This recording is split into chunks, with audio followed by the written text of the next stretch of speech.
Sneha Kushwaha case. Banaras की गलियों में एक अजीब सा सन्नाटा पसरा हुआ था। हल्की पीली रोशनी में चमकती हुई सड़कें और दीवारों पर पड़ती परछाइयां माहौल को और भी भयावह बना रही थीं।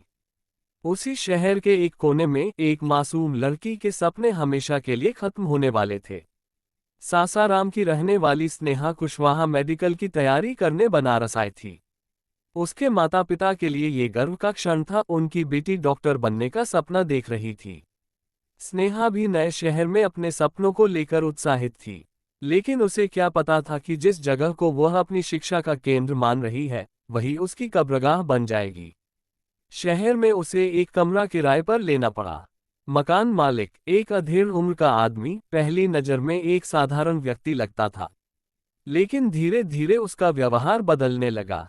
कभी आधी रात को बहाने से दरवाजा खटखटाना, कभी बिजली चले जाने के बहाने घर में घुसना। स्नेहा को ये सब अजीब लग रहा था। उसने कई बार अपनी सहेलियों से कहा कि मकान मालिक उसे अजीब नजरों से घूरता है, लेकिन सबने उसे यह कहकर टाल दिया कि नए शहर में ऐसी परेशानियां आम होती हैं।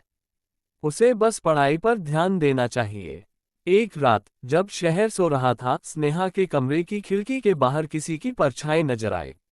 वह घबराकर उठी, लेकिन इससे पहले कि वह कुछ समझ पाती, दरवाजा जोर से धक्का देकर खोल दिया गया। मकान मालिक के साथ कुछ और लोग कमरे में घुस आए।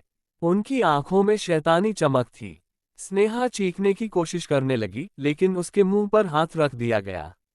उसे घसीटते हुए कमरे से बाहर ले जाया गया।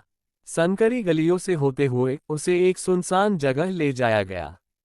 वहां जो हुआ, उसने उसकी आत्मा को झकझोर दिया। अगली सुबह शहर की एक गली में एक लाश मिली, स्नेहा कुशवाहा की।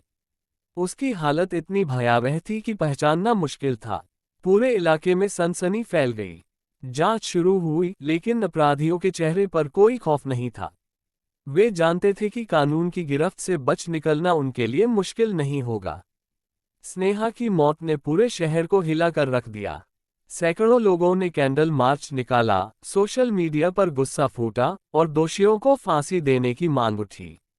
पर क्या सच में इंसाफ मिलेगा, या फिर स्नेहा की चीखें उस अंधेरे कमरे में हमेशा के लिए कैद रह जाएंगी?